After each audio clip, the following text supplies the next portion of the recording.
दोस्तों नमस्कार। गौरव ज्ञान धारा में आप सभी का बहुत बहुत स्वागत है। आज हम लोग रेशियो एंड प्रोपोर्शन की क्लास नंबर 3 को लेकर आए हैं।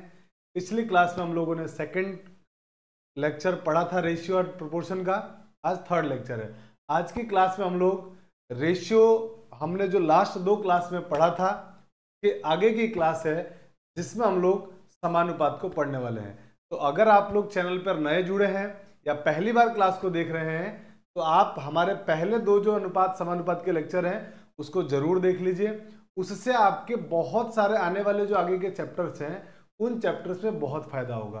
ये बहुत इंपॉर्टेंट चैप्टर है समानुपात, अनुपात और समानुपात, क्योंकि हम लोग बाकी जितने भी चैप्टर्स पढ़ेंगे ना कहीं उन सारे चैप्टर्स में इसका यूज कर रहे होंगे। तो इसीलिए आप सभी के लिए बहुत इंपॉर्टेंट चैप्टर है। तो चलिए आइए शुरू करते हैं आज की क्लास। और अनुपात को खत्म करने के बाद हम लोग आज की क्लास में समानुपात की तरफ बढ़ते हैं। दोस्तों समानुपात की तरफ बढ़ने से पहले कुछ और बातें हैं जिनको हमें जान लेना चाहिए। एक है हमारे पास प्रतिलोम अनुपात, इनवर्स रेशियो। प्रतिलोम जैसा कि इसका नाम है बिल्कुल वैसा ही काम है। जैसे देखिए इसमें कहा गया है कि यदि कोई अनुपात x अनुपात y हो तो इसका प्रतिलोम अनुपात y अनुपात x होगा, माने उल्टा हो जाएगा। प्रतिलोम बोलने का मतलब ये हुआ कि x बटा y, अगर x और y का अनुपात दिया हुआ है तो x और y का प्रतिलोम अनुपात होगा इसका उल्टा, y अनुपात x। जैसे सर एग्जांपल से बताइए। जैसे मेरे दोस्त एग्जांपल के लिए मान लीजिए आपके पास किसी ने लिखा है कि 3/5 लिखा है और 3/5 का किसी ने आपसे कहा कि आप इसका प्रतिलोम अनुपात बताओ। प्रतिलोम अनुपात, इनवर्स रेशियो, इनका प्रतिलोम अनुपात इसका उल्टा हो जाएगा। उल्टा होने का मतलब 5/3 हो जाएगा। 5/3, 3/5 का कितना होगा? 5/3। बात समझ में आ गई? हाँ सर, बात समझ में आ गई। पढ़ते हैं आगे। और अगला है कंपाउंड रेशियो, मिश्र अनुपात। अब मिश्र अनुपात का यह मतलब नहीं होता है कि जो मिश्र में अनुपात मिलता है वो मिश्र अनुपात। मिश्र अनुपात का मतलब है कि बहुत सारे अनुपात को मिलाकर एक अनुपात बनाना मिश्र अनुपात होता है। समझ में आई बात? तो इसका मतलब ये हुआ कि अनुपात, जैसे हम यहाँ पे दो ही अनुपात लेकर चल रहे हैं, 2 से ज्यादा भी हो सकते हैं। x अनुपात y तथा a अनुपात b दिया हुआ है तो इनका मिश्र अनुपात क्या होगा? इनका मिश्र अनुपात होगा अनुपात से पहले वाले का गुणा अनुपात अनुपात के बाद वाले का गुणा, माने a का x से गुणा ax, b का y से गुणा by का अनुपात। ये होता है मिश्र अनुपात। कहने का मतलब यह है कि अगर मान लीजिए आपके पास लिखा हुआ है 1/3 और एक लिखा हुआ है 4/5 और इसका 1/3 तथा किसी ने आपसे कहा कि 4/5, इसका मिश्र अनुपात बताओ। अगर आपसे इसका किसी ने मिश्र अनुपात पूछ लिया है तो इसका मिश्र अनुपात होगा इन दोनों का गुणा, ऊपर ऊपर वाले का गुणा नीचे नीचे वाले का गुणा, वो होगा मिश्र अनुपात। मतलब 4 एकम 4 और नीचे हो जाएगा 5 गुणा 3, माने 5 × 3, ये हो जाएगा 15। ये हमारे पास कहलाता है मिश्र अनुपात। मुझे लगता है आपको प्रतिलोम अनुपात और मिश्र अनुपात दोनों एकदम अच्छे से समझ में आ गया। अब एक एग्जाम्पल लेते हैं और उस एग्जाम्पल से इसको समझने की कोशिश करते हैं कि मिश्र अनुपात और प्रतिलोम अनुपात क्या है। तो मैंने यहाँ पे एक एग्जाम्पल लिया है कि अनुपात तो 4:5, 3:7, 2:3 के प्रतिलोम का मिश्र अनुपात बताना है। इन जो तीनों अनुपात दिए हुए हैं, इन तीनों अनुपातों के प्रतिलोम का मिश्र अनुपात। इसका मतलब आपको सबसे पहले इन तीनों अनुपातों का प्रतिलोम अनुपात निकालना चाहिए और उसके बाद इसका मिश्र अनुपात निकाल देना चाहिए। बात समझ में आ गई? हाँ सर, बात समझ में आ गई। अगर मान लीजिए मेरे दोस्त आप ऐसे कर दें कि सर पहले मिश्र अनुपात निकाल दे बाद प्रतिलोम निकाल दे, तब भी वही आंसर आएगा। आंसर में कोई दिक्कत नहीं है। तो आप चाहें तो पहले प्रतिलोम निकालें फिर मिश्र अनुपात निकाल दें, आप चाहें तो पहले मिश्र अनुपात निकालें बाद में प्रतिलोम निकाल दें, एक ही बात है, कोई आंसर में चेंज नहीं आएगा। तो आइए इस सवाल को सॉल्व करते हैं और जानते हैं कि इसका हल क्या होगा। मेरे दोस्त मैं पहले क्या कर रहा हूं, मैं सबका पहले प्रतिलोम लिख रहा हूं। जैसे 4:5 का प्रतिलोम आप कहेंगे सर 5/4, मैं भिन्न में लिख रहा हूं, है ना। और अनुपात को भिन्न में लिखा जा सकता है ये बात हम लोगों ने पहली क्लास में पढ़ लिया था।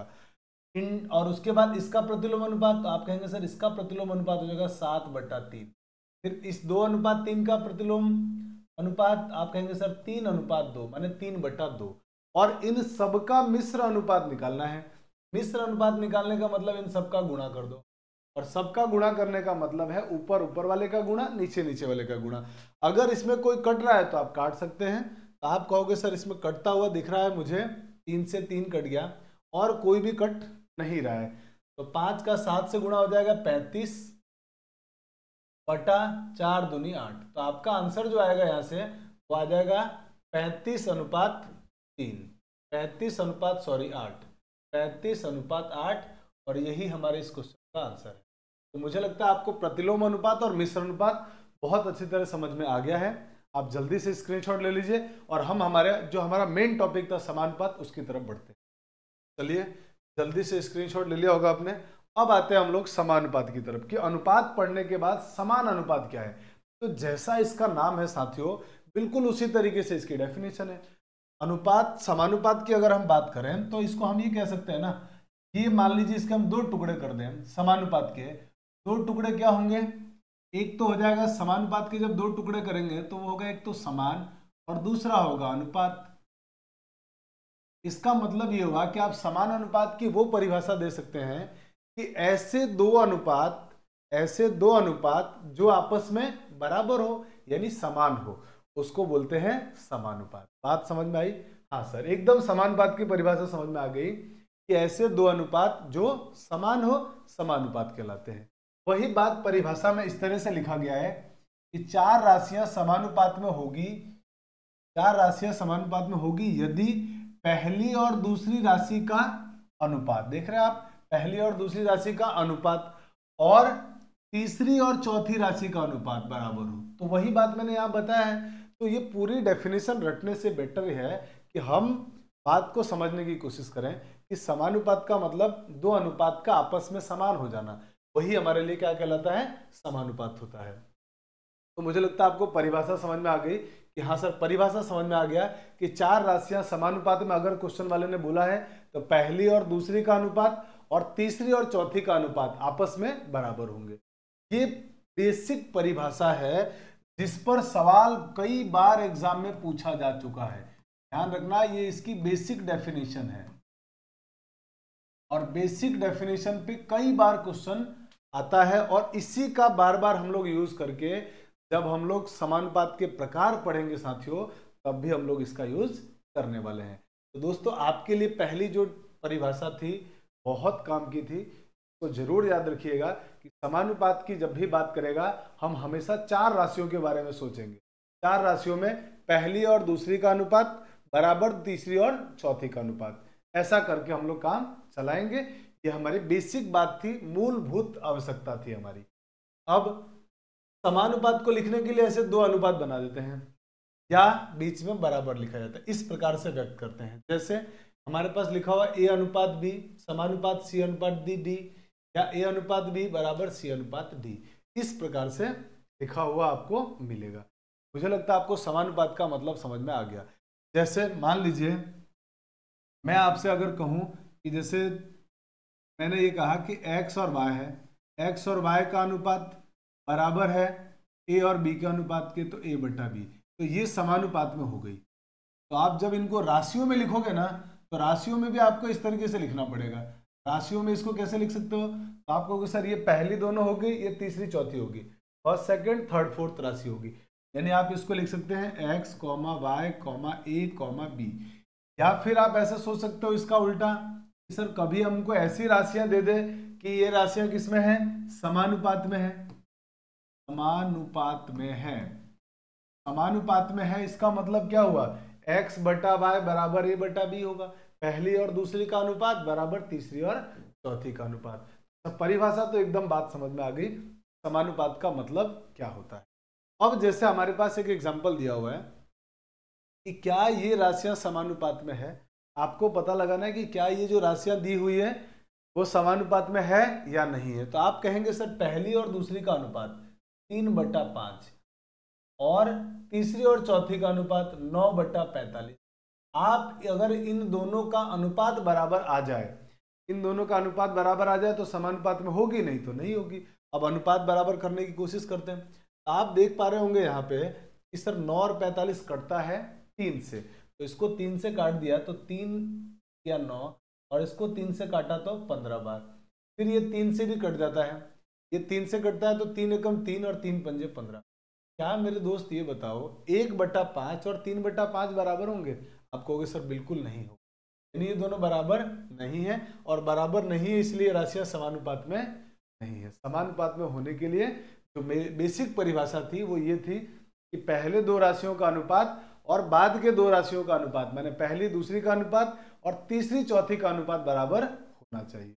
बात एकदम समझ में आ गई होगी आपको कि हाँ, समानुपात की परिभाषा एकदम समझ में आ गया। और अगर ये समझ में आ गया तो बढ़ते हैं अगले स्टेप पर और कुछ क्वेश्चनों के माध्यम से समझने की कोशिश करते हैं। तो जल्दी से आप इसको स्क्रीनशॉट ले लीजिए। चलिए अब हम बढ़ते हैं आगे, और टाइप 4 के जो क्वेश्चंस आते हैं, क्योंकि टाइप 3 तक हम पढ़ चुके हैं पिछले 2 क्लासेस में, टाइप 4 के क्वेश्चन जो इसमें आते हैं उनके बारे में हम चर्चा करते हैं। तो आइए आप देखेंगे तो आप कहेंगे कि सर इसमें क्वेश्चन में दिया हुआ है कि यदि 20, x तथा 80 ये 3 राशियां समानुपात में हो तो ए का मान क्या होगा? ए का मान क्या होगा? ये थोड़ा सा गड़बड़ है, तो महोदय ने गलती से टाइप किया x लिख दो यहाँ पे। x का मान क्या होगा, क्योंकि ये तो है ही नहीं ना इसमें, तो टाइपिंग मिस्टेक है, यहाँ पे x कर दीजिए। यदि 20x तथा 80 का 80 समानुपात में हो तो इसका मान क्या होगा? अब मेरे दोस्त आप मुझे बताओ, आपको मालूम है कि हमारे को समानुपात में लाने के लिए 4 राशियों की जरूरत पड़ती है, जबकि सरकार ने हमको कितना दिया है? 3 ही दिया हुआ है, 3 ही दिया है, तो हम 3 से ही काम चलाएंगे। चौथी राशि का जन्म करने वाले नहीं, हम 3 ही से काम चला लेंगे। कैसे चलाओगे सर? मैं इसको पहला और इसको दूसरा मान लूंगा। एकदम बात समझ में आ रही है? इसी तरीके से जब मैं इन दोनों को डील करूंगा तो मैं इसको तीसरा और इसको चौथा मान लूंगा, और इस तरीके से डील करते हुए मैं अपने इस क्वेश्चन का आंसर देने वाला हूं। कैसे सर? देखिए, आपको मालूम है कि पहले और समानुपात में कब राशियां होती है?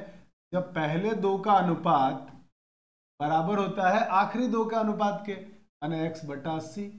बस इतना सा काम करना था आपको। अब इसको सॉल्व कर लीजिए। तो जब आप इसको सॉल्व करेंगे तो इसका इधर गुणा होगा 20 × 80 बराबर x का x से गुणा हो जाएगा x²। ये कितना हो जाएगा? तो आप कहेंगे सर ये होता है 1600 बराबर x²। स्क्वायर हटा देंगे तो इधर आके अंडर रूट लग जाएगा, तो ये हो जाएगा √1600 बराबर x। अब मुझे बताओ 1600 का वर्गमूल क्या होगा? सभी लोग कहेंगे सर 1600 का वर्गमूल 40 होता है, तो मतलब इसका मान कितना आ गया? 40। x का मान आ गया आपके पास 40। यही हमारे इस क्वेश्चन का आंसर है, ऑप्शन नंबर बी। तो कितना आसानी से इस सवाल को हम लोगों ने बना लिया। तो जितना क्वेश्चन वाला देगा उतने में ही काम चला लेंगे। जरूरी नहीं है कि हम लोग 4 राशि हर बार लेकर आए। जैसे क्वेश्चन वाला 3 बोलेगा तब 3 में भी काम चला लेंगे, 2 बोलेगा 2 में भी काम चला लेंगे। ठीक है, चलिए अब हम चलते हैं आगे। उम्मीद है आपने स्क्रीनशॉट ले लिया होगा। तो पढ़ते हैं अगले बेहतरीन खूबसूरत प्यारे से सवाल की तरफ। और ये क्वेश्चन है आपके सामने, और क्वेश्चन वाला कह रहा है कि यदि 4 8 और 6 ये किसमें है? समानुपाती में। डबल बिंदी को देख के समझ में आ गया ये किसमें है? समानुपाती में। तो क्वेश्चन मार्क की जगह पर क्या आएगा? क्वेश्चन मार्क के स्थान पर क्या आएगा? इस बात की जानकारी आपसे सरकार मांगना चाहती है। तो मेरे दोस्त आप मुझे बताइए, मान लेते हैं कि इसका मान x है, क्वेश्चन मार्क का मान लिया हमने x है। तो अगर ये चारों राशियां समानुपात में है तो हम समानुपात की परिभाषा से ये जानते हैं कि पहले और दूसरे का अनुपात अपने 4/x बराबर होता है तीसरे और चौथे का अनुपात, का मतलब 8/6। अब आप कहेंगे कि सर अब आप x का मान निकालना चाहते हैं, तो बिल्कुल मैं वही चाहता हूं। और अगर x का मान निकालना चाहते हैं तो x को इधर गुणा कर दो और 8/6 इधर आके उल्टा हो जाएगा। उल्टा होने का मतलब 6/8 हो जाएगा। जब चीजों को पक्षांतरण करते हैं तो उधर जाके उल्टा हो जाता है। इसका मतलब ये हो जाएगा 4 गुणा 6 ऊपर नीचे 8 और बराबर में। क्या ये बात समझ में आ गई? अब ये बात समझ में आ गई तो आंसर तो आ चुका है। अब 4 दूनी 8 और 2 तियां 6, तो आपका आंसर आ गया है x बराबर 3। और यही हमारे इस क्वेश्चन का आंसर, ऑप्शन नंबर ए। इतना सिंपल है, देखिए बस बेसिक डेफिनेशन पता होनी चाहिए। और इन सवालों को कराने के पीछे उद्देश्य यही है कि आपको ये बात समझ में आ जाए कि जो हम परिभाषा पढ़ते हैं किसी भी टॉपिक का, किसी भी टॉपिक के बेसिक के बारे में जानते हैं, एग्जाम में आपके उस बेसिक सी बात से भी सवाल कितना बढ़िया बन सकता है और एग्जाम में आ सकता है। तो इसीलिए आपको एक एक पॉइंट जो भी चैप्टर हम पढ़ रहे हैं ना उसका क्लियर करते हुए चलना है। और आपको भी इसी प्रकार से, क्योंकि मैं सारी चीज़ों को एकदम अरेंज्ड तरीके से, एकदम व्यवस्थित तरीके से आप तक प्रस्तुत कर रहा हूं, आप प्रॉपर इसके नोट्स बनाइए। इससे बेटर आपको और इतना व्यवस्थित तरीके से ऑर्गेनाइज्ड वे में चीज़ें नहीं मिल सकती है। तो आप प्रॉपर नोट्स बनाइए और इस नोट्स को बहुत संभाल के रखिए और इन्हीं सवालों को लगातार प्रैक्टिस करते रहिए।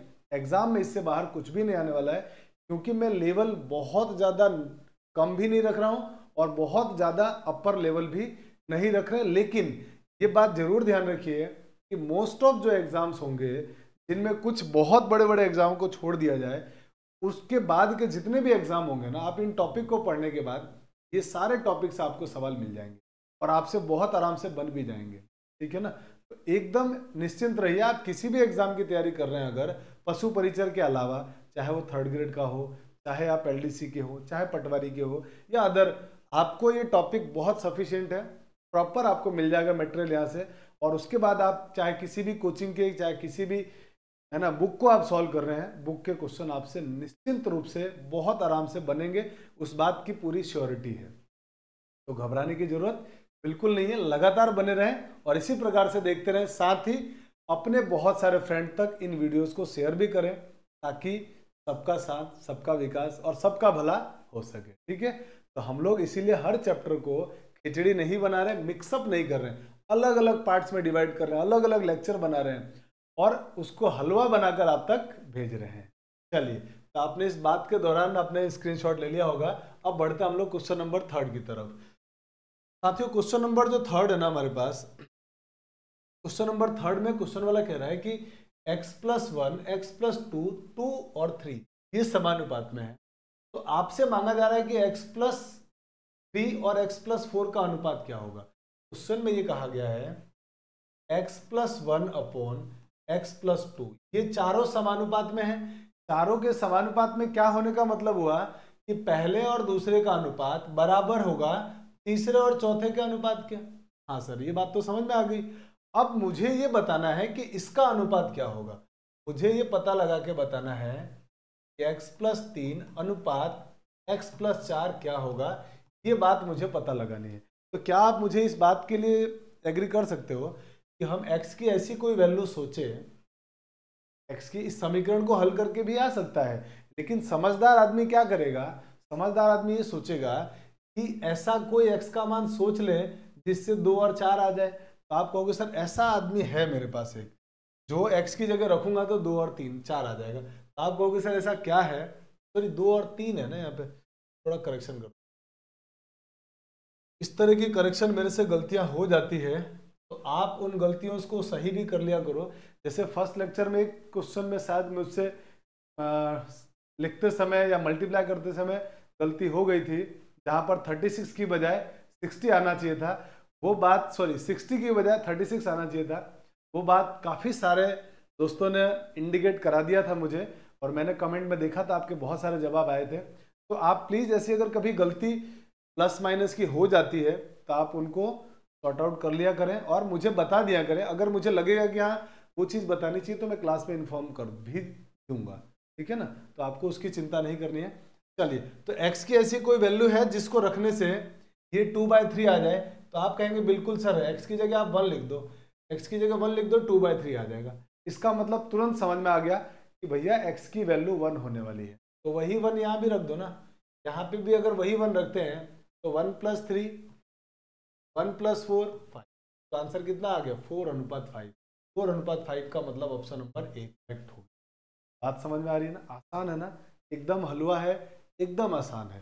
चलिए स्क्रीनशॉट ले लीजिए, बढ़ते हैं अगले क्वेश्चन की तरफ। और अगला क्वेश्चन वाला जो बोल रहा है वो कह रहा है कि 2, 3, 30 और 35 में से प्रत्येक में ऐसा क्या जोड़ा जाए कि संख्या समानुपात में हो जाए।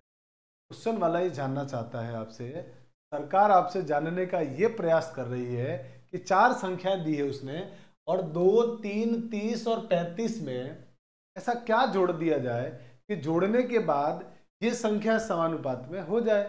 कहने का मतलब ये है कि हम समानुपात में इनको चाहते हैं। समानुपात में चाहने का मतलब ये हुआ कि पहले और दूसरे का अनुपात बराबर होना चाहिए तीसरे और चौथे के अनुपात के। क्या यह अभी अनुपात बराबर है? तो आप कहोगे यह अभी अनुपात बराबर नहीं है। बराबर नहीं है तो भाई आपसे यही तो जानना चाहते हैं हम, ये जानना चाहते हैं कि भैया आप बता दीजिए कि इन चारों में ऐसी क्या चीज जोड़ दी जाए, सेम नंबर जोड़ना है, ऐसा क्या जोड़ दिया जाए कि ये समानुपात में आ जाए। ये बात हम जानना चाहते हैं आपसे, ये बात आप बता दीजिए। आप कहेंगे कि सर ऐसा जानने के लिए फिर तो आपको x मानना पड़ेगा कि मान लिया x दोनों में जोड़ा, इसमें भी इसमें भी इसमें भी और इसमें भी, तो समानुपात में आया।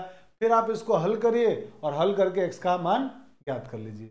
लेकिन मेरे दोस्त उसमें तो टाइम लगेगा, x में तो टाइम लगेगा। जितना हो सकता है कोशिश यही करनी है हमको कि x और y से बचा जाए। x से जितना बचा रहेंगे उतनी जिंदगी अच्छी रहेगी, नहीं तो तकलीफ देता रहेगा। तो हम x से बचने की कोशिश करेंगे। हालांकि मैथमेटिक्स में आप कितना भी x से बचिए, कभी ना कभी आपको उसकी याद आएगी ही आएगी। x से बच नहीं सकते हैं, लेकिन फिर भी कोशिश तो करेंगे। तो ऐसे सवालों को हम हमेशा कोशिश ये करते हैं कि ऑप्शन से बना लें, बाय ऑप्शन चले जाएं और ऑप्शन से सोचने के बाद हमको तुरंत आंसर मिल जाएगा। जैसे मान लीजिए मैंने लिखा पहले 7, पहला ऑप्शन मिला मुझे, सब जगह मैंने 7 लिख दिया। सब जगह अगर मैं यहाँ पे 7 लिख रहा हूँ तो बताइए कि क्या हो रहा है। तो आप कहोगे 7 और 2 हो जाएंगे सर 9, और 9 ये हो जाएगा हमारे पास 10। बराबर में इधर चलते हैं तो 7 और 30 और 7 हो जाते हैं 37, और 35 और 7 हो जाते हैं 42, और ये बराबर दिख नहीं रहे, मतलब ये हो गया गलत। ये तो बराबर नहीं होते, इसका मतलब हमारा पहला ऑप्शन हो गया गलत। अब सर पहला ऑप्शन गलत हो गया, तब क्या करें? तब हम क्या करेंगे? तब हम बेचारे 7 को हटा के इसकी जगह कोई और नंबर लिखना चाहते हैं। अब हम कोशिश करते हैं कि कोई और दूसरा नंबर लिखें। तो अगला ऑप्शन आ गया 5, 5 लिख दो यहाँ पे, यहाँ भी 5, यहाँ भी 5, यहाँ भी 5 लिख दिया और यहाँ भी 5 लिख दिया। अब जरा सोचते हैं कि इनका आंसर क्या आएगा। तो आप कहोगे सर इनका आंसर आ रहा है 2 और 5 मिलके होते हैं 7, और 3 और 5 मिलके हो जाते हैं 8। इसी प्रकार से 35 और 5 मिलकर होता है 35, और 35 और 5 मिलकर होता है 40। और ऐसा बनने के बाद ये दोनों 5 से कट रहे हैं, 5 सत्ते 35 और 5 अट्ठे 40, और दोनों बराबर आ गए, दोनों बराबर आ चुके हैं। इसका मतलब ये हुआ कि मेरा आंसर होगा बी ऑप्शन, माने मुझे वो संख्या, वो लकी नंबर, वो भाग्यशाली संख्या हमारे लिए 5 है, जिसको इन चारों में जोड़ने पर ये संख्याएं समानुपात में आ जाती। आई होप की बात समझ में आ गई कि हाँ सर ऐसा सवाल जब ऑप्शन से करेंगे तो जल्दी बन जाएगा और जल्दी सोच लेंगे। मुझे समझाने के लिए आपको इतना सारा लिखना भी पड़ रहा है, वरना तो खटाखट आप वैल्यू भर के तुरंत वही चेक कर सकते हैं, जो सेकंडों में काम हो जाएगा, है ना। तो चलिए स्क्रीनशॉट ले लीजिए। पढ़ते हैं अगले टाइप ऑफ, अगला जो हमारा टॉपिक है वो है टाइप्स ऑफ प्रोपोर्शन, समानुपाती के प्रकार। और ये प्रकार है मीन प्रोपोर्शनल माने मध्यानुपाती, अगला है थर्ड प्रोपोर्शन माने तृतीयानुपाती, फोर्थ प्रोपोर्शन माने चतुर्थ अनुपाती। ये सब होते हैं समानुपाती के प्रकार। अब जैसे मीन अनुपात का क्या मतलब हुआ सर? मीन अनुपात का मतलब ये हुआ कि दो संख्याओं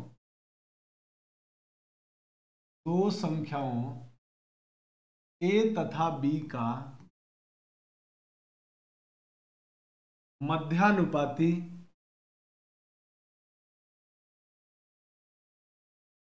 मान लीजिए कि मुझे इनका मध्यानुपाती ज्ञात करना है। मुझे इन दो संख्याओं का मध्यानुपाती क्या होगा ये बात मुझे पता लगा के बतानी है सरकार को। तो मैं क्या करूंगा साथियों, मैं इसमें मान लेता हूं कि इनका जो मध्यानुपाती है ना वो x है। अब बच नहीं सकते x से, कभी ना कभी तो x की याद आएगी ही आएगी। तो हम मान लेते हैं, मान लिया कि इनका मध्यानुपाती x है। अगर मैंने मान लिया कि मध्यानुपाती x है मध्यानुपाती अगर x है तो इस बात को हम लिख सकते हैं a, x, b। ये हो गया हमारे पास। अब आप कहोगे कि ये तीनों समानुपात में तो होंगे ना, क्योंकि समानुपात के प्रकार ही तो पढ़ रहे हैं हम, तो इसका मतलब ये समानुपात तो होंगे। और अगर ये समानुपात होंगे, अगर ये समानुपात में है, तो क्या मुझे बताइए, समानुपात में अगर है तो मुझे बताइए कि समानुपात में होने की क्या शर्त थी। पहले दोनों का अनुपात और आखिरी दोनों का अनुपात बराबर होना चाहिए। तो पहले दोनों का अनुपात कितना हो जाएगा, आप कहेंगे सर a/x, और बाकी अगले दोनों का x/b। तो इसका मतलब ये हुआ कि जब इसको गुणा करोगे आप, क्रॉस मल्टीप्लाई इस x का x के साथ, तो x का x के साथ गुणा x² बराबर a का b से गुणा करेंगे तो कितना आ जाएगा ab। और मुझे तो x का मान चाहिए, क्योंकि मैं मध्यानुपाती x मान चुका हूं और मुझे x ही ज्ञात करना है। तो मेरे से यहाँ से जो x का मान निकलेगा, स्क्वायर हटाऊंगा तो यहाँ अंडर रूट आ जाएगा, मैंने अंडर रूट ए लिया। इसका मतलब ये हुआ कि दो राशियों या दो संख्याओं का जो मध्यानुपाती होता है, वो मध्यानुपाती क्या होता है, तो आप कहेंगे सर मध्यानुपाती दो संख्याओं का अंडर रूट ए बी होगा। ये क्या आएगा, अंडर रूट ए बी हो जाएगा।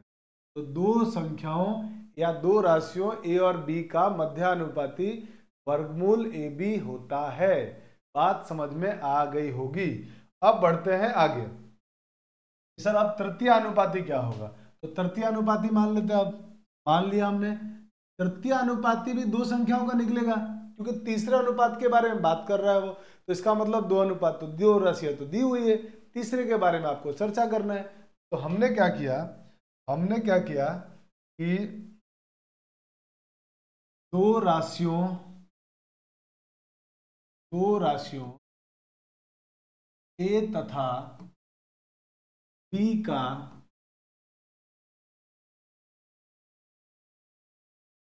तृतीय अनुपाती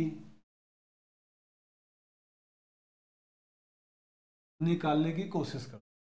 तो मान लेते हैं कि इनका तृतीय अनुपाती भी क्या है, x है। तो मान लिया हमने इसका थर्ड प्रोपोर्शन कितना है, माना का जो थर्ड प्रोपोर्शन है, थर्ड प्रोपोर्शन समझ गए ना। थर्ड प्रोपोर्शन का मतलब है तृतीय अनुपाती, वो मान लिया हमने क्या है, x। अगर ये तृतीय अनुपाती x है तो इसका मतलब ये हुआ कि मुझे ये लिखना चाहिए कि a पहले होगा, फिर b होगा और उसके बाद x होगा तीसरे नंबर पे। जब मध्यानुपाती निकाल रहे थे तो x को बीच में रखा था, मध्य में रखा था।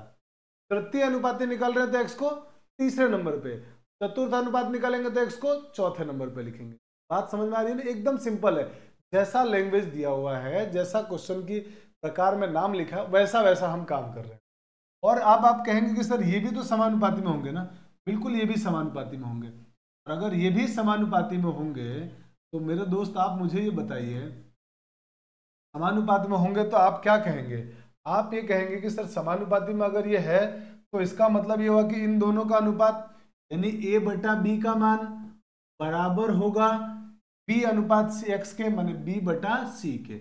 एकदम समानुपाती की परिभाषा से सॉल्व कर रहे हैं, एकदम आसान भाषा की बात कर रहे हैं कि पहले दोनों का अनुपात और आखिरी दोनों का अनुपात बराबर होना चाहिए। बिल्कुल वही बात लिख दिया। और वही बात लिख दिया तो जब इसको और सॉल्व करेंगे तो x को इधर लाया क्योंकि x का मान निकालना है, और ये a/b को उधर ट्रांसफर कर दिया।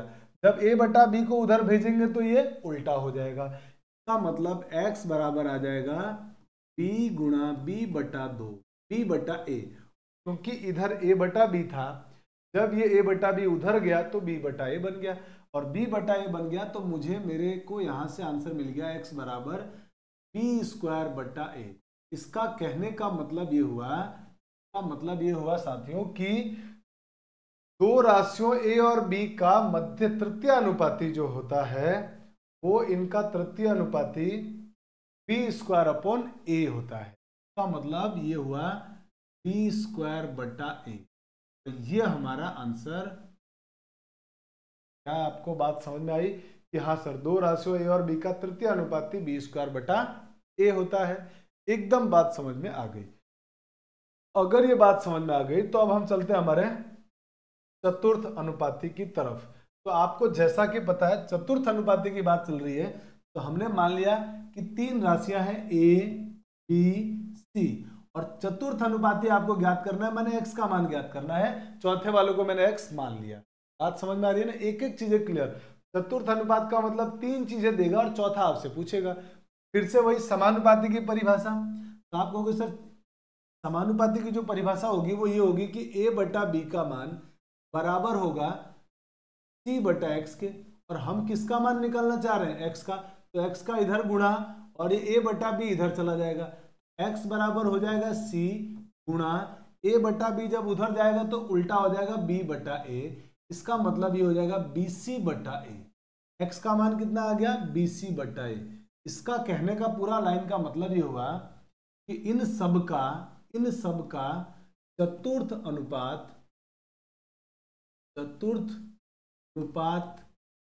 अनुपात आ गया x बराबर bc बटा a, bc बटा a, और ये होता है साथियों चतुर्थ अनुपात। क्या आपको अनुपात समानुपात के प्रकार में कोई दिक्कत है? आप कहोगे सर अब कोई दिक्कत नहीं है कि दो संख्याओं का मध्यानुपाती अंडर रूट ए बी, ए और बी का मध्यानुपाती अंडर रूट ए बी। उसके बाद से दो संख्याओं का तृतीय अनुपाती क्या होगा, दो संख्याएं अगर ए और बी दिया हुआ है तो ए और बी का साथियों तृतीय अनुपाती होगा बी स्क्वायर बटा ए, बी स्क्वायर बटा ए। इसी प्रकार से तीन राशियां अगर दी जाए ए बी सी, तो इनका चौथा अनुपात क्या होगा, तो चौथा अनुपात होगा इसका बी सी बटा ए, बी सी बटा ए। अगर आपको ये बातें याद रहे बहुत अच्छा है, नहीं याद रहे तो और अच्छा है, आप समानुपात की परिभाषा का यूज करके भी मान निकाल सकते हो। और मैंने इसीलिए पूरा बेसिक बताया कि ये एक्चुअल में फॉर्मूला आया कैसे है, कैसे इनको सोचा गया है, वो सारी एक एक चीजों को मैंने आपके सामने क्लियर करके रख दिया है। मैं उम्मीद कर सकता हूं कि आपको बहुत अच्छी तरह से समझ में आ गई होगी सारी बातें। जल्दी से स्क्रीनशॉट ले लीजिए और उसके बाद हम लोग इन पर आने वाले प्रश्न जो एग्जाम में पूछे जा चुके हैं उनको सॉल्व करते हैं। जल्दी से आप स्क्रीनशॉट ले लीजिए। चलिए अब हम बढ़ते हैं हमारे अगले क्वेश्चन की तरफ कि अब क्वेश्चंस कैसे आते हैं एग्जाम में। तो देखिए एग्जाम में क्वेश्चन कैसे आते हैं उनको चर्चा करते हैं। क्वेश्चन में कहा गया है कि 4 तथा 64 का मध्यानुपाती ज्ञात कीजिए। 4 और 64 का मध्यानुपाती, बताइए दो संख्याओं का मध्यानुपाती अभी हमने पढ़ा था, तो आप कहेंगे सर इन दो संख्याओं का मध्यानुपाती हमने ये पढ़ा था कि इनका मध्यानुपाती आता है दो संख्याओं का अंडर रूट ए बी, ए और बी का अंडर रूट ए बी वर्गमूल ए बी। ए का मान 4 दिया हुआ है, बी का मान 64 दिया हुआ है, 64 और 4 का गुणा कर लीजिए, 4 चौक 16 के 86 लेख, 6 चौक 24 और 1 25, 256। और आप सब जानते हैं 256 का वर्गमूल होता है 16। और अगर आपको अभी तक वर्गमूल याद नहीं है तो चिंता मत करिए, हमने उस दिन हमारे कंप्यूटर महोदय से वादा किया था कि इन्होंने वादा किया है कि ये आपको सोमवार तक आपको ग्रुप के अंदर जो चीज़ें मैथमेटिक्स में आपको बेसिक बातें जो याद करनी है वो आपको टाइप करके ग्रुप में भेज देंगे, उसकी पीडीएफ आप उसके प्रिंट आउट निकाल लेना या उसको नोट डाउन कर लेना, जैसा भी आपके लिए कन्वीनियंट हो आप उनको लिख के और एटलीस्ट उनको एक बार दिन भर में एक बार याद करने की कोशिश करना, क्योंकि आपके उससे कैलकुलेशन बहुत आपके आसान हो जाएगी। कुछ स्क्वायर है, कुछ क्यूब है, कुछ टेबल्स हैं, कुछ और फॉर्मूले हैं जो मैंने इनको दिए हैं काम, वो याद कर लेना आप लोग, ये टाइप करके दे देंगे सोमवार तक, ध्यान रखना है ना।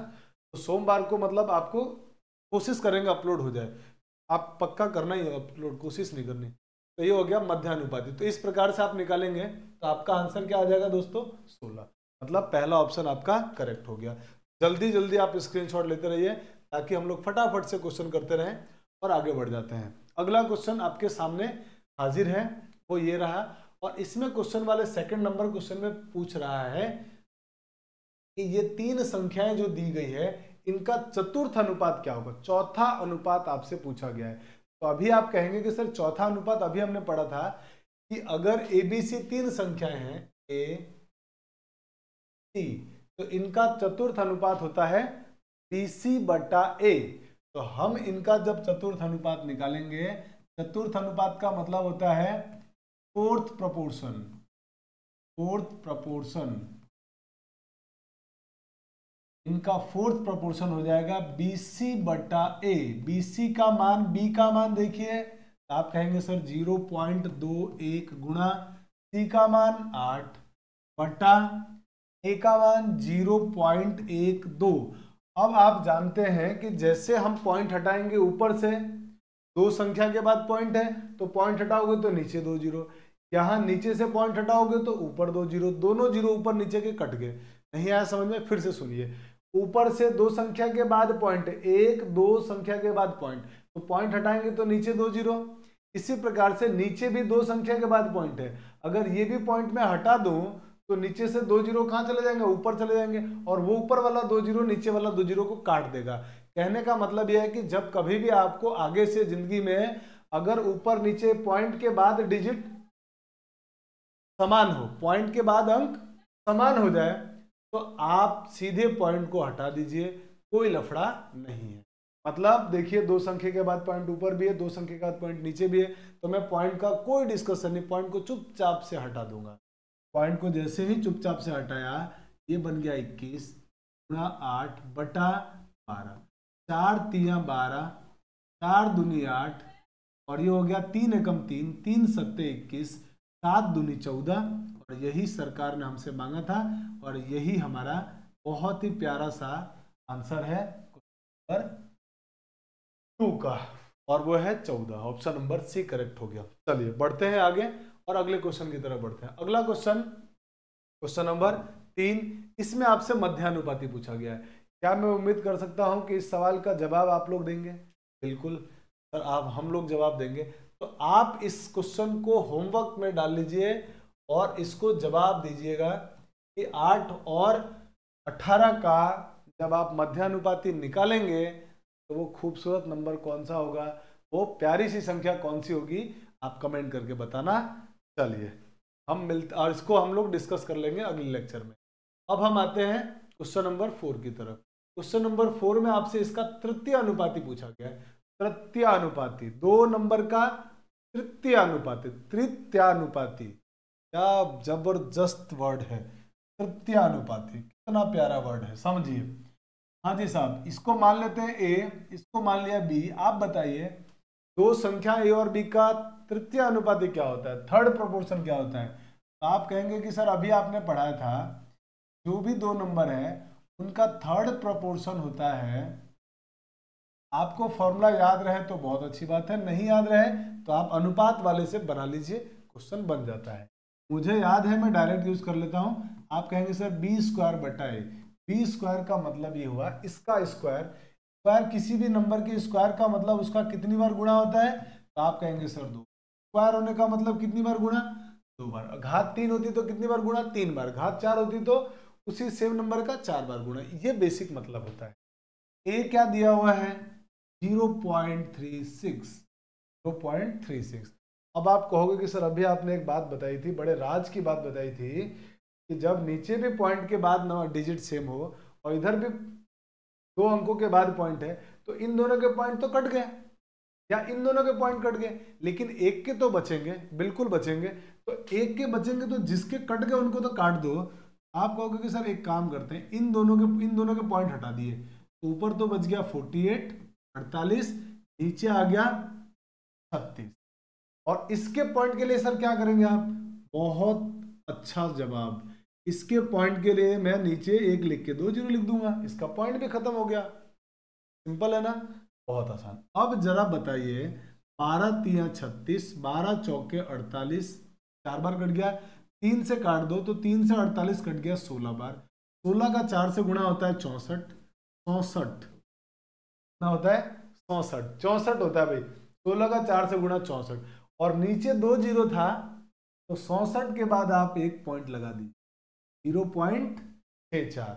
ये आपके इस प्रसंग का प्यारा सा उत्तर आ गया 64, 0.64। ऑप्शन नंबर ए करेक्ट हो गया। चलिए बढ़ते हैं अगले पड़ाव की तरफ, अगली कहानी की तरफ, और अगला है आपके सामने ये, और इसमें ये कहा गया है कि जनाब आपको है ना अब समानुपाती के गुणधर्म बताने, प्रॉपर्टीज ऑफ प्रोपोर्शन क्या होते हैं, समानुपात के गुणधर्म क्या होते हैं, इसको बताइए। अभी तक हमने जाना समानुपात क्या होता है, इसके बाद जाना समानुपाती के प्रकार, मध्यानुपाती, तृतीयानुपाती, चतुर्थानुपाती और उन पर एग्जाम में पूछे गए सवाल। ये बात जान लिया। अब हम जानते हैं कि इनके गुणधर्म क्या है। बहुत काम के, बहुत इंपॉर्टेंट और बेहद महत्वपूर्ण गुणधर्म है जो आपके लिए बहुत बहुत बहुत काम के हैं। आइए चर्चा करते हैं उन गुणधर्मों के बारे में। सबसे गुणधर्म को समझने के लिए हम एकदम बेसिक से एकदम समझते हुए चलते हैं और ये होते क्या है उसको जानते हैं, फिर आगे बढ़ते हैं। पहला गुणधर्म ये है कि अगर आपके पास 4 राशियां समानुपाती में दी जाए, a बटा बी बराबर c बटा डी, अगर ऐसा दिया गया है, ध्यान से समझने की कोशिश। अगर 4 राशियां a, b और c, d समानुपात में हैं, इसका मतलब ये हुआ a बटा बी बराबर c बटा डी है। तो अगर आप इस अनुपात के दोनों तरफ, इस अनुपात में दोनों तरफ अगर +1 कर दें, a बटा बी कर दें और उसमें 1 जोड़ दें, इसी तरीके से c बटा डी कर दें और उसमें 1 जोड़ दें, तो इस अनुपात को कोई फर्क नहीं पड़ने वाला है। दोनों आपस में फिर भी बराबर रहेंगे, माने समानुपात में ही रहेंगे। कहने का मतलब ये हुआ कि इसका मतलब सर इसको जब आप सॉल्व करेंगे तो एलसीएम लेंगे तो b ऊपर चला जाएगा, ये b का मल्टीप्लाई 1 के साथ। एलसीएम लेके सॉल्व कैसे करते हैं हम? क्रॉस में मल्टीप्लाई कर देते हैं। a का b से गुणा, सॉरी a का 1 से गुणा और b का भी 1 से गुणा। ऊपर लिख देंगे इस 1 का इस a से गुणा a प्लस इस b का 1 से गुणा b, और नीचे क्या लिखेंगे? इन दोनों का गुणा, b और 1 का गुणा, आप कहेंगे सर b बराबर में, इधर देखिए यहाँ कुछ नहीं तो नीचे 1 का c से गुणा c, d का 1 से गुणा d और बटे में d। तो इस प्रकार से किया जा सकता है। कहने का मतलब ये हुआ कि अगर राशियां समानुपात में दी गई है तो आप b को ऊपर ऐड कर रहे हैं तो d को भी ऊपर ऐड करना है और उससे भी जो आंसर आएगा वो समानुपात में आएगा। बात समझ में आ रही है? कहने का मतलब है कि अगर ये अनुपात दिए हुए हैं तो इस नीचे वाले नंबर को अगर ऊपर जोड़ दे तो इसको भी ऊपर जोड़ना पड़ेगा। अगर आपने b को ऊपर जोड़ा है, माने अंश में हर को जोड़ा है एक तरफ, तो दूसरी तरफ भी अंश में हर को जोड़ना पड़ेगा। ऐसा करने से जो आंसर आएगा वो भी समानुपात में ही रहेगा। ये बात, ये प्रॉपर्टी कहना चाहती है और ये इतनी काम की प्रॉपर्टी नहीं है, क्योंकि आपको भी मालूम पड़ गया कि ये तो कौन सी बात बता रहे हो सर, इसमें कौन सी बहुत बड़ी किसी देश को जीतने वाली बात आ गई कि ये बात हम जान लेंगे तो पाकिस्तान को जीत जाएंगे। ऐसा बिल्कुल भी नहीं है। कुल मिला के इसके माध्यम से बहुत अच्छी सी एक प्रॉपर्टी को, प्यारी सी प्रॉपर्टी को मैं सिखाने वाला हूं। तो आप बहुत ध्यान से इसको समझते चलिए कि ये बात तो सर समझ में आ गई। अगर ये बात समझ में आ गई तो दूसरी प्रॉपर्टी हमारे पास है कि अगर 4 राशियां इसी तरीके से समानुपात में हैं, इसका मतलब a बटा बी बराबर c बटा डी है, और अगर मैं अब इनमें से एक घटा दूं, यानी a बटा बी -1 कर दूं और इसी तरीके से c बटा डी -1 कर दूं, तो क्या होगा? चमत्कार होगा सर। फिर से वही काम करेंगे, कोई मुश्किल काम नहीं। एलसीएम लेके सॉल्व, इसका इधर गुणा माइनस इसका इधर गुणा, b एकम b और बीच में माइनस है तो माइनस, अपॉन में इन दोनों का गुणा तो आ जाएगा b। इसी प्रकार से इसका इधर गुणा होगा c, माइनस इसका इधर गुणा होगा d और अपॉन में इन दोनों का गुणा होगा d एकम d। क्या ये बात समझ में आ गई? हाँ सर, ये भी बात समझ में आ गई। यानी दूसरी प्रॉपर्टी ये कहती है कि अगर आपने समानुपात वाली राशियों में या अनुपात समान वाली राशियों में अगर आप हर में से, सॉरी अंश में से हर को घटा रहे हैं, एक साइड में देखिए अंश में से हर को घटा रहे हैं, तो आपको दूसरी साइड भी अगर आपने अंश में से हर को घटा दिया तो समानुपात पे कोई प्रभाव नहीं पड़ेगा। वो वैसे का वैसे पत्थर की तरह बराबर ही रहेगा, उसको कोई असर पड़ने वाला नहीं है। हाँ सर, ये बात भी समझ में आ गई। लेकिन इस बात को समझने से भी क्या फायदा हुआ? अभी तक मुद्दे की बात पे नहीं पहुंचे। अगला जो बात मैं आपको बताने जा रहा हूं वो बड़ा काम का है और बड़ा ही इंपॉर्टेंट है, और अगली प्रॉपर्टी बहुत काम की है, जिसको दुनिया वाले कंपोनेंडो एंड डिविडेंडो के नाम से जानते हैं। कंपोनेंडो एंड डिविडेंडो का मतलब होता है योगांतरानुपात। दुनिया वाले इसको युगांतरानुपात के नाम से जानते हैं। तो ये बात बड़े काम की है और बड़ी इंपॉर्टेंट है कि सर ये क्या गजब बात है, इसको बताइए। ये बड़े काम के बहुत इंपॉर्टेंट प्रॉपर्टी है ना इसकी, कई बार बड़े बड़े एग्जाम्स में इस पर क्वेश्चन आते हैं। और इसकी खास बात पता है क्या है, आपको देख के ही लग जाएगा सवाल में, देख के ही आप खुशी मनाने लग जाएंगे कि योगांतरा अनुपात तो इसमें लगने वाला है। मतलब इसको देखने से ही फील आ जाएगा, ये बनेगा तो योगांतरा अनुपात से। ये इस प्रॉपर्टी की खास बात है।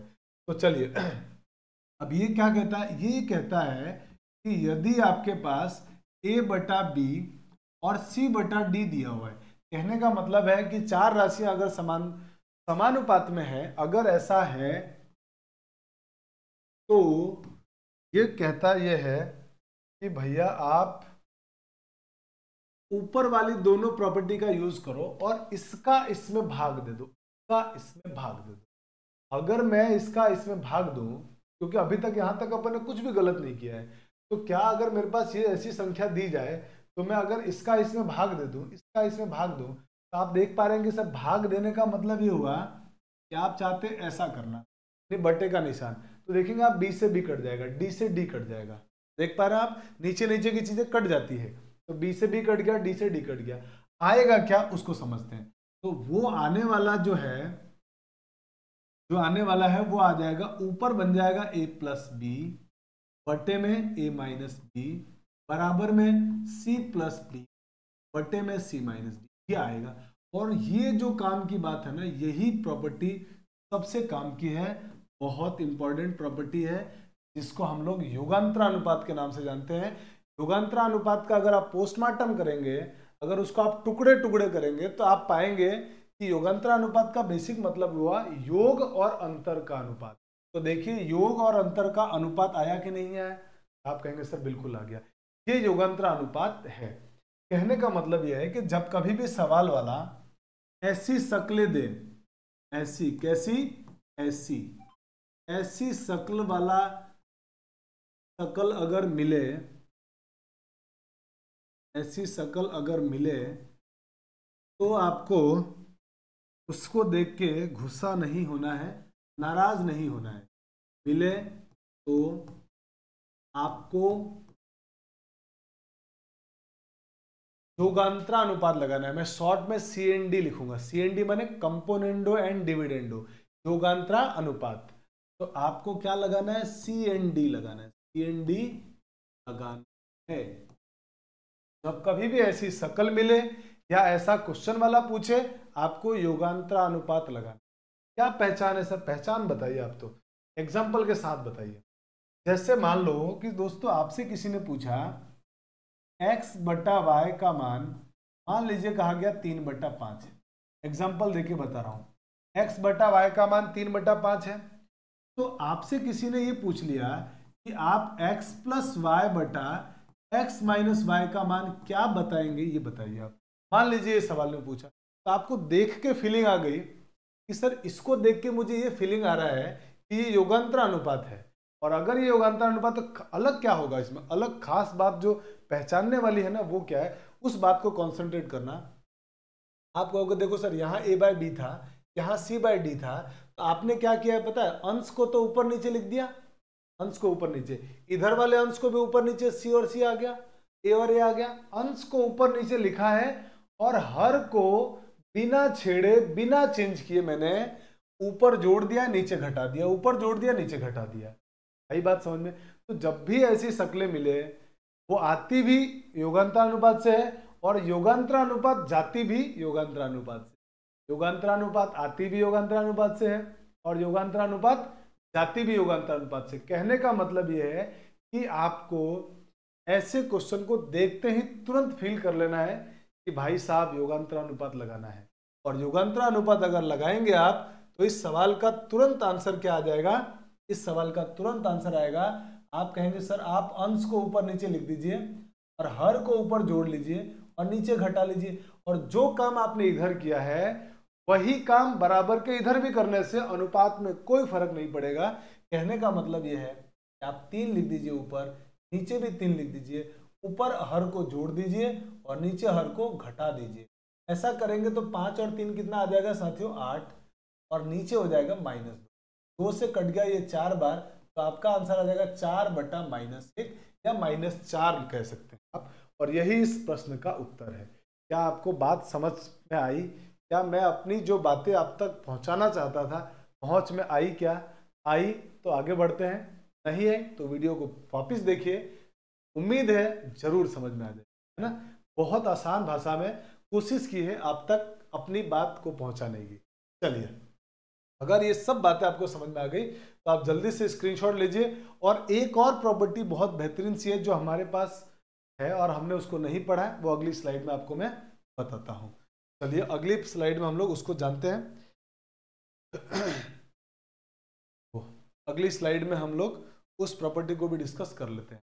तो आइए, प्रॉपर्टी नंबर जो हमारी 4th है ना, उसको भी जानते हैं। बहुत अच्छी और बहुत इंपॉर्टेंट प्रॉपर्टी है, उसको भी जानते हैं और उसको जानने की कोशिश। साथियों, वो जो 4th प्रॉपर्टी है वो क्या है? चौथी प्रॉपर्टी जो हमारी है ना, वो बहुत काम की है। बहुत सारे क्वेश्चन उसके भी एग्जाम में आए हुए हैं। कैसे सर? जैसे आपसे अगर कभी दुनिया में कोई ये बोले कि यदि a बटा b बराबर c बटा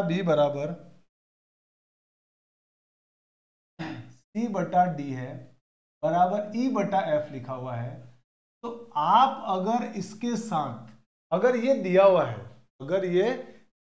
है तो आप इन अनुपातों का, माने इन सब का मान वही होगा जो आप ऊपर वाले को जोड़ दें और नीचे वाले को भी जोड़ दें, तो भी यही आंसर आएगा। माने अनुपात में बदलने वाला नहीं है, अगर आप ऊपर वाले को जोड़ देंगे तो ये बनेगा a plus c plus e बटे में b plus d plus f, same answer देंगे। तो ये अनुपात बराबर दिए हुए हैं, 3 हो 4 हो 5 अनुपात भी होंगे ना, तब भी अंश अंश को ऊपर वाले को जोड़ दो और हर को नीचे वाले को जोड़ दो, हर को नीचे वाले को जोड़ दो, हर महादेव, हर को जोड़ दो, तब भी सेम आंसर आएगा। यानी ये अनुपात उतना ही होगा जितना ये अनुपात होंगे, अनुपातों में कोई फर्क नहीं पड़ेगा। अब आपके मन में ख्याल आया कि सर मान लीजिए अगर घटा दे, मान लो मैं सिर्फ इन दोनों में से घटा दूं, ए में से सी को और बी में से डी को, कोई फर्क नहीं पड़ेगा, तब भी आंसर सेम रहेगा। a माइनस सी कर लीजिए आप, और या आप b माइनस डी कर लीजिए, तब भी आंसर आपका सेम रहेगा, आंसर में कोई चेंज नहीं होगा। अगर मान लो सर मैं c में से e को घटाऊं, मान लीजिए आपके मन में ख्याल आया कि सर c माइनस सी कर दूं और d माइनस एफ करूं, तब भी अनुपात यही रहेगा, अनुपात में कोई फर्क नहीं पड़ने वाला। किसी के मन में ख्याल आया कि सर अगर मैं ऐसा करूं, इन दोनों को किसी कांस्टेंट से गुणा कर दूं, k से, दोनों को किससे गुणा कर दूं, k से, ऐसा कर दूं। इसी तरह से इनको मैं किसी एक नंबर गुणा कर दूं m से, mc अपॉन d md कर दूं।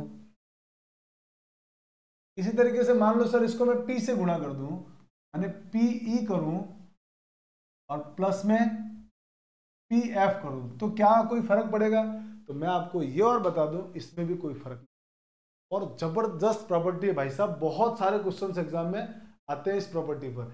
यानी कभी भी आपको इस तरह से 3 राशियां या 2 राशियां अनुपात में दी जाए और अगर आप उनके अंश को जोड़ दो, हर को जोड़ दो, तो भी अनुपात सेम आएगा। या आप अंश में से अंश को घटाओ, हर में से हर को घटाओ, तो भी अनुपात वही आएगा। चाहे आप 2 को लेके सॉल्व करो, चाहे 3 को लेके सॉल्व करो, या फिर पहले वाले अनुपात को किसी कांस्टेंट नंबर से गुणा कर दो, दूसरे वाले अनुपात को किसी कांस्टेंट से गुणा करो, तीसरे को किसी से गुणा करो, और ऐसा कर सकते हैं। ये बात हम पहले पढ़ चुके हैं। अनुपात को किसी समान संख्या से गुणा करने पर अनुपात में कोई फर्क नहीं पड़ता है, और जब उसमें कोई फर्क नहीं पड़ेगा तो हम उनको जोड़ेंगे तब भी कोई फर्क नहीं पड़ेगा। बात क्लियर हो गई? हाँ सर, बात क्लियर हो गई। तो इसका मतलब ये हुआ कि चौथी प्रॉपर्टी भी आपके लिए बहुत काम की है और एग्जाम में कई सारे क्वेश्चंस लेके आएगी। चिंता मत करिए, इस पर क्वेश्चन भी करने वाले हैं अभी। आप जल्दी जल्दी स्क्रीनशॉट ले लीजिए, बढ़ते हैं हम लोग अगले पड़ाव की तरफ। उम्मीद है आपने स्क्रीनशॉट ले लिया होगा। बढ़ते हैं आगे, और आगे हमारे पास टाइप 6 के क्वेश्चंस आ गए आपके सामने। देखिए कितने बेहतरीन क्वेश्चंस हैं, और ये सारे क्वेश्चन किसी न किसी एग्जाम में आए हुए हैं, ठीक है। और उन आए हुए क्वेश्चंस को कॉन्सेप्ट सीखने में सिर्फ टाइम लगा है, बाकी इसके क्वेश्चन करने में एकदम टाइम नहीं लगा, सेकंडों में करेंगे, हलवा बना देंगे इन सवालों को। देखिए कैसे हलवा बनाते हैं। अब हलवा बनाने की बारी आ गई। अभी तक तो सारा मटेरियल तैयार किया, अब हलवा बनाएंगे और खाएंगे इसको एकदम आसानी से। अब मुझे जरा बताइए मेरे दोस्त कि इसमें क्वेश्चन वाला कह रहा है कि यदि a प्लस बी बटा सी और b प्लस सी बटा ए बराबर है सी प्लस ए बटा बी के, और वो सब बराबर है के। तो क्वेश्चन वाला आपसे के का मान ही तो जानना चाहता है। तो अभी आपने प्रॉपर्टी पढ़ी है कि सर अगर अनुपात में ऐसी संख्या दी जाए तो ऊपर ऊपर वालों को जोड़ दो, माने अंश अंश को जोड़ दो और हर हर को जोड़ दो, तो भी अनुपात बराबर ही रहता है। और वो सब किसके बराबर है? तो आप कहेंगे सर के बराबर है। इसका मतलब मेरे दोस्त मैं सीधे ये कह सकता हूं ना कि सर के बराबर हो जाएगा A plus B plus C plus A बटे में C plus A plus B. और इन सब को जोड़ने पर तो हिंदुस्तान का बच्चा बच्चा जानता है कि जिस दिन आप इन सबको जोड़ेंगे ये सब टू 2 बार आएंगे और 2 कॉमन लेने के बाद बचेगा ए प्लस बी प्लस सी। ये बात हिंदुस्तान का हर बच्चा जानता है भाई साहब, और हर बच्चा जानता है तो ये भी जानता है, वो ये दोनों कट भी जाएंगे। तो आपका आंसर हो गया ऑप्शन नंबर 2। क्या आंसर हो गया? 2। मतलब क्या बेकार क्वेश्चन था ना, कितना मतलब क्या इसकी औकात है, मतलब इस क्वेश्चन कितना सिंपल सवाल दिया हुआ है और ये एग्जाम में आया हुआ है, समझ रहे? एग्जाम का नाम नहीं ले रहा हूं। चलिए आगे चलते हैं अगले क्वेश्चन में। सेकंड क्वेश्चन आपके सामने देखिए, फिर से रूप वही है, सवाल वही है, रंग रूप बदल के आ गया है ये। अब ये कह रहा है ये सब बराबर है, और यदि ए 0 से बड़ा है, बी 0 से बड़ा है और सी 0 से बड़ा है, माने तीनों पॉजिटिव भी है, तो प्रत्येक अनुपात किसके बराबर है? हर अनुपात किसके बराबर होगा? माने इन सारे अनुपातों का मान किसके बराबर होगा? माने वो जो के था ना पिछले क्वेश्चन में, सरकार उस के का मान जानना चाहती है। तो मुझे जरा बताओ आप कि हम इस सवालों को कैसे करेंगे? तो आप कहेंगे इन सारे अनुपात का मान सर वही होगा जो हम ऊपर वालों को जोड़ दें और नीचे वालों को जोड़ दें, उतना ही होगा। तो ऊपर वालों को जोड़ोगे तो अभी मैंने कहा था हिंदुस्तान का बच्चा बच्चा जानता है ए प्लस बी प्लस सी को जोड़ने पर ए प्लस बी प्लस सी आएगा, और नीचे वालों को जोड़ेंगे तो सब में डबल डबल है, 2 2 बार, तो वो कॉमन आ जाएगा और ये बन जाएगा 2a प्लस बी प्लस सी। फिर तो ये दोनों कटने के लिए पैदा हुए हैं, दोनों कट गए बेचारे। तो आपका आंसर हो गया ऊपर 1 नीचे 2, ऑप्शन नंबर ए हो गया। क्या हलवा क्वेश्चन था ना। चलिए अब बढ़ते हैं हमारे अगले क्वेश्चन की तरफ, क्वेश्चन नंबर 3 की तरफ। क्वेश्चन नंबर 3 दोस्तों ये दिया हुआ है, ये फलाना ढिमका सब इसके बराबर है ए के। तो आपसे कहा जा रहा है कि x plus Y plus Z 0 नहीं है, अच्छी बात है। तो a का मान बताइए क्या होगा? a का मान बताइए क्या होगा? कितना आसान सवाल है। क्या मुझे सवाल करना चाहिए? बिल्कुल नहीं करना चाहिए। हमारे कंप्यूटर महोदय कह रहे हैं कि नहीं करना चाहिए। और देखिए ये भी साथ में रहते रहते बैठे बैठे क्लास को देखते देखते कितने इंटेलिजेंट हो गए, ये देख के बता रहे हैं, कह रहे 1/4 आंसर होगा। गजब, मान गए भाई साहब। तो मतलब ये क्वेश्चन मैं नहीं कर रहा हूं, आपको होमवर्क दे रहा हूं, लेकिन मैंने गलती कर दी, आंसर बता दिया। पर कोई बात नहीं, आप इसको करके लाना, आप करके लाना है ना। इस सवाल को आप करके लाएंगे और आपको आंसर मालूम पड़ चुका है क्या आएगा। चलिए बढ़ते हैं आगे। और दोस्तों आगे बढ़ते हैं अगले क्वेश्चन की तरफ, क्वेश्चन नंबर 4। क्वेश्चन नंबर 4 आ चुका है भैया। क्वेश्चन नंबर 4 वाले ने क्या दिया है? क्वेश्चन नंबर वाले ने दिया है कि ए अनुपात बी माने ए बटा बी बराबर है सी बटा डी बराबर है ई बटा एफ बराबर है 1/2। और आपसे क्वेश्चन वाला ये मांग रहा है, ये गुजारिश की जा रही है आपसे कि भाई साहब आप P A plus Q C plus R E बटा P B plus Q D plus R F, इसका मान जरा धीरे से बता दीजिए कानों में कि क्या आएगा। देखिए दोस्तों ऐसा सवाल जब भी आए, ऐसा सवाल, कैसा सवाल? ऐसा सवाल, ऐसा सवाल जब भी आए, आप इनको देख पा रहे हैं आराम से, ए बटा बी है, सी बटा डी है, ई बटा एफ है और 1/2 है। अगर आप देख पा रहे हैं तो आप कहेंगे कि सर इसने क्या किया है पता है? इसने है ना एक चमत्कारी काम किया, इस अनुपात में पी से गुणा कर दिया। दिख रहा है आपको? पी से गुणा। इस अनुपात में सर देखिए क्यू से गुणा कर दिया, और इस अनुपात में इसने आर से गुणा किया है। तो आप कहोगे सर अभी हमने पढ़ा था कि अगर अनुपात बराबर है और उन दोनों अनुपातों में ऊपर नीचे सेम नंबर से गुणा करें और फिर उनको जोड़ दें चाहे घटा दें, तब भी अनुपात में कोई फर्क नहीं पड़ता, वही आंसर रहता है। माने आप इसका आंसर भी सर चुपचाप 1/2 ही बोलिए, 1/2 ही आने वाला है, कोई फर्क नहीं है पड़ने वाला है। अभी हमने प्रॉपर्टी में पढ़ा था। का मतलब जब भी आपसे ऐसा सवाल दे, ऐसा सवाल, तो आप मेरे दोस्त ये ढूंढ लीजिए, कहीं भी एक को ढूंढ लीजिए, ए बटा बी या सी बटा डी या आर बटा एफ, किसी इन तीनों में से एक को ढूंढ लीजिए। जैसे आपने ढूंढा, ढूंढने के बाद ये देखने की कोशिश करना कि पास वाले इनके बराबर होने चाहिए, इनके पास वाले बराबर होने चाहिए, इनका आंसर वही होगा जो इनका आंसर है। क्या बोला मैंने? ऐसा सवाल जब भी आए आप ढूंढ लीजिए कि जो अनुपात दिए वो कहीं मिल गए। आप कहेंगे सर कोई एक को ढूंढ लीजिए, बस एक को ढूंढ लीजिए, उसके पड़ोस वाले सेम सेम हो। एक को ढूंढा, ये बटा बी, ये पड़ोस वाले सेम है, आंसर वही होगा जो मंजूर खुदा होगा, मतलब ये 1/2 जो दिया हुआ है। यानी मेरा आंसर क्या हो गया? सब गलत, ये भी नहीं, ये भी नहीं, ये भी नहीं, ऑप्शन नंबर बी करेक्ट। एकदम हलवा भी हलवा शर्मा जाएगा, ऐसा हलवा, इतना सिंपल सवाल। अब बढ़ते हैं आगे, स्क्रीनशॉट ले लिया होगा आपने क्वेश्चन नंबर 5 की तरफ। साथियों क्वेश्चन नंबर 5 में देखिए, P अनुपात Q बराबर R अनुपात S बराबर T अनुपात, अरे आंसर मत बताओ भैया, 2 अनुपात 3 है। ये देखो फटाफट आंसर बता रहे हैं। अब इनको दूसरा सवाल पूछता हूँ, चलिए। P अनुपात Q और R अनुपात S और T अनुपात Q का मान है 3 अनुपात 2 अनुपात 3 है, ऐसा दिया हुआ है। क्वेश्चन वाला आपसे जानना चाहता है, आप बताइए, इसको थोड़ा मैं अच्छे से लिख लेता हूं ताकि आपको फील आए। मैं इसको लिख देता हूं MP plus NR plus OT, और यहां पे हो जाएगा MQ plus NS plus OU।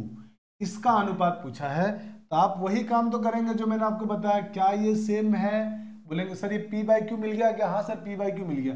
इनके गुणांक जो दिए हुए M और M बराबर है, हाँ सर बराबर। आप ढूंढिए सीधे इसका मान क्या दिया हुआ है, तो आप कहेंगे सर इसका अनुपात है 2 अनुपात 3, मैंने 2/3, तो आपका आंसर भी क्या होगा? 2 अनुपात 3 होगा। मैंने ऑप्शन नंबर बी करेक्ट हो गया, और कंप्यूटर महोदय का एकदम सही जवाब था 2 अनुपात 3। ये भी आप लोगों के साथ इंटेलिजेंट हो रहे हैं, बबली मैडम से पढ़ा हुआ मैथ्स भूल करके अब ये मुझसे पढ़ रहे हैं और सीखते जा रहे हैं। याद रखना है, बबली मैडम का भी कॉन्सेप्ट, छोटी क्लासेस वाला कॉन्सेप्ट भी हम करेंगे यहाँ पे, क्योंकि उसी से हम लोग आगे बढ़ने वाले हैं। ठीक है, तो दोस्तों मुझे लगता है आपको पूरा अच्छी तरह से बात समझ में आ गई है। आज की क्लास थोड़ी लंबी हो गई है, पर क्या करें, कॉन्सेप्ट आपको सिखाने के लिए क्लासेस लंबी हो सकती है, इससे आपको चिंता करने की कोई ज़रूरत नहीं है। क्योंकि क्लास लंबी हो या छोटी हो, आपके फायदे के लिए होनी चाहिए, आपको एग्जाम निकलवाने के लिए होना चाहिए। तो ज़्यादा से ज़्यादा अब हम आज की क्लास में यहीं तक पढ़ेंगे। कल की क्लास बहुत इंपॉर्टेंट होने वाली है, अनुपात समानुपात की एक अलग दुनिया में जाएंगे, जिसमें क्वेश्चन जो है ना आपसे बहुत सारे लैंग्वेज वाले पूछे जाते हैं, भाषा वाले। इसमें कई सारी भाषाएं देगा, वो लैंग्वेज लिखेगा। कभी आय से संबंधित क्वेश्चन आएंगे, कभी आयु से संबंधित क्वेश्चन आएंगे, कभी खर्चों से संबंधित सवाल आएंगे। उन सारे सवालों का इनकम, खर्चे, आय, व्यय, है ना, आयु, और इन सारे सभी तरह के जो लैंग्वेज वाले क्वेश्चन है, हम लोग अगली क्लास में उनको डिस्कस करेंगे। आप इनको देख के इनके नोट्स बनाइए, साथ ही अपने बहुत सारे फ्रेंड्स जो चाहे कहीं से किसी पेड कोर्स के माध्यम से पढ़ रहे हैं, लेकिन अगर उनको डिफिकल्टी महसूस हो रही है मैथमेटिक्स में, उन तक भी पहुंचाइए। सबका साथ, सबका विकास होना चाहिए और सबका भला होना चाहिए, यही CGD का और हम सबका, हमारी पूरी टीम के हर सदस्य का उद्देश्य है। और इसी उद्देश्य के साथ हम लोग आप लोगों के लिए लगातार बिना थके, बिना रुके काम करते रहेंगे, कर रहे हैं और करते रहेंगे। चलिए मिलते हैं अगली क्लास के अंदर। Thanks for watching. जय हिंद।